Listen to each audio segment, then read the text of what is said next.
We are here with UC Santa Barbara head coach Matt Jones and student athletes Macall Peed and Michelle Ohwobete after tonight's 3-2 defeat in the Outrigger Big West Women's Volleyball Championship semifinal round. Coach, just first an opening statement about tonight's match. Yeah, I think from an entertainment perspective, every fan probably got their money's worth tonight. And yeah, it was a two-point match, I think, if you add up all the scores. So good competitive back and forth. I'm sure both teams wish they could have the third and fourth set back, respectively, just from an execution standpoint. But yeah, it was a good battle. And yeah, we're proud of the way our team battled tonight. Obviously, we know we didn't execute at the level that we wanted to, but it happens, and they're a good team, and I think they deserve to win tonight.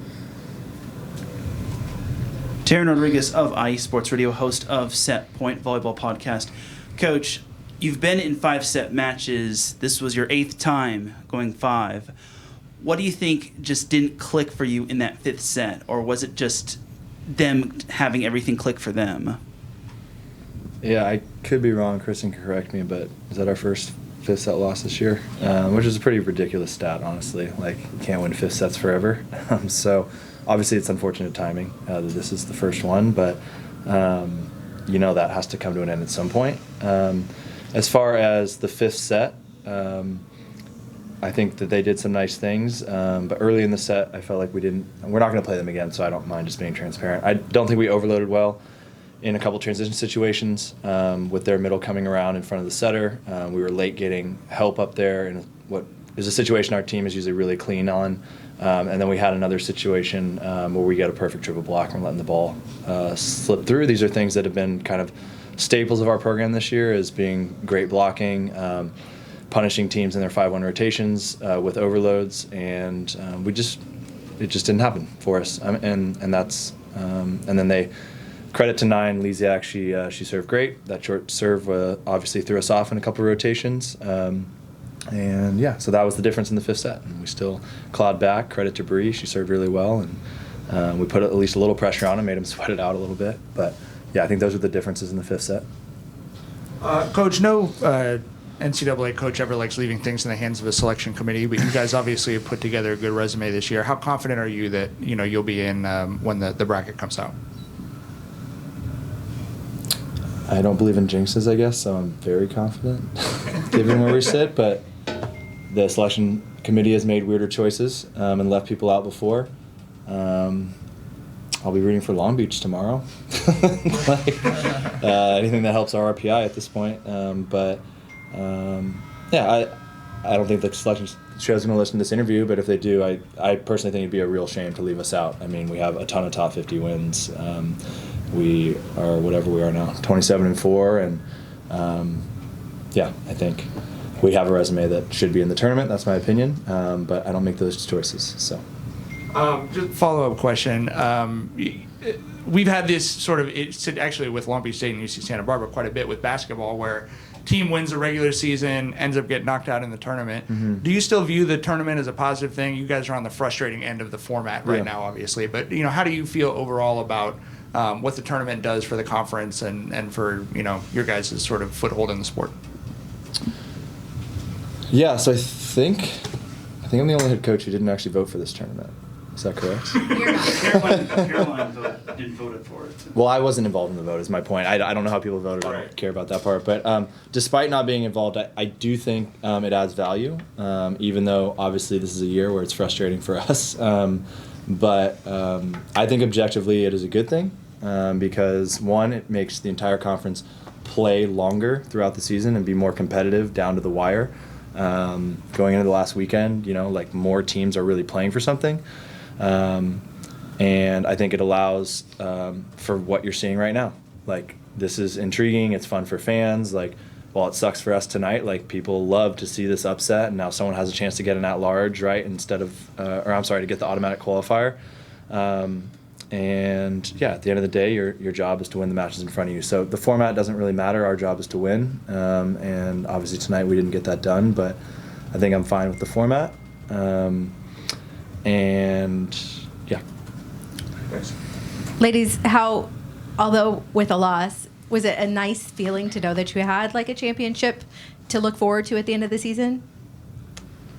Yeah, I mean, I think we were excited playing for it coming in. We were super pumped. Obviously, didn't go our way tonight, but yeah, I like the idea of having a tournament. I agree. I second that. And this is a question for Michelle. Obviously, Grace has been the setter one for this team in the 6-2 rotation, but Michelle Zhao obviously had some good sets, and she was second on the team with 12 digs. What can you say about Michelle and how she came off the bench to help you and the other pin hitters? I would say, one of the reasons she got recruited here was because of her defense, and what we saw this night is the same thing that we see in practice, so I wasn't surprised that she was scrappy and getting the balls up that she got up. I'd say obviously she adds a lot of value to our offense and our defense. And Coach, an unsung hero from tonight was Sophie Rivas, who helped you clinch that second set with back-to-back kills. What can you say about Sophie and how she's progressed in her years with you all? Yeah, Sophie's a great volleyball player, and she is our second right side, and so she'll never have typically won't have the same numbers as Tasia or our 6 rotation players, just from a pure numbers standpoint. And we run a balanced offense, so on any given night, our goal is to exploit matchups with the other team, and then to be good in transition. And I thought Sophie was really good in transition tonight, made some great swings out of system, and then when her number was called, she executed. But that's not shocking to us. I think Sophie does that a lot. And the beauty of the 6-2 and having 4 good pins is that not everyone has to be perfect all the time. And tonight was a night that Sophie was doing a great job for us. Macall and Michelle, you were both recognized by the coaching peers as 2 of our major award winners in Libero of the Year and Player of the Year. Just kind of reflect on the season as a whole and those honors. Yeah, it's awesome. I think we definitely worked hard for those awards. I don't know. It sucks that we couldn't finish it out with the championship, but I think that's credit to our seniors for leading this team, and yeah, I don't know. Really proud of this team for sure. Yeah, I would say I'm definitely proud of the way that we performed. None of it really comes together without the entirety of the team. We have a lot of people looking up to us that we expect to be in this position next season and to, follow through with it. So there's a high standard that we've had to uphold in the gym, and I'm proud of how our seniors have stepped into that role. But yeah, credit to the entire team, credit to the coaching staff. As upperclassmen, how do you two encourage the rest of your team moving forward as this season hopefully progresses tomorrow or Sunday when we find out the bracket? How do you get ready? And just flushing it, knowing that we're a better volleyball team than what we just showed. But I really like the way our team fights. We're scrappy, we go hard. So just knowing that there's a lot more volleyball to be played. And this is a question for Macall. You came from Penn State. What do you think you've learned from Santa Barbara after transferring from Penn State? And what has been the difference between the Big Ten and the Big West? I think the Big West, obviously in the Big Ten, I think there's only like a couple really good top teams, but the Big West is anyone can beat anyone on a given night. I think Santa Barbara has allowed me to grow my leadership role. I think at Penn State I was more of a come in, serve, off the bench type role. Here I really got to flourish in a leadership role and be the libero. Is that us?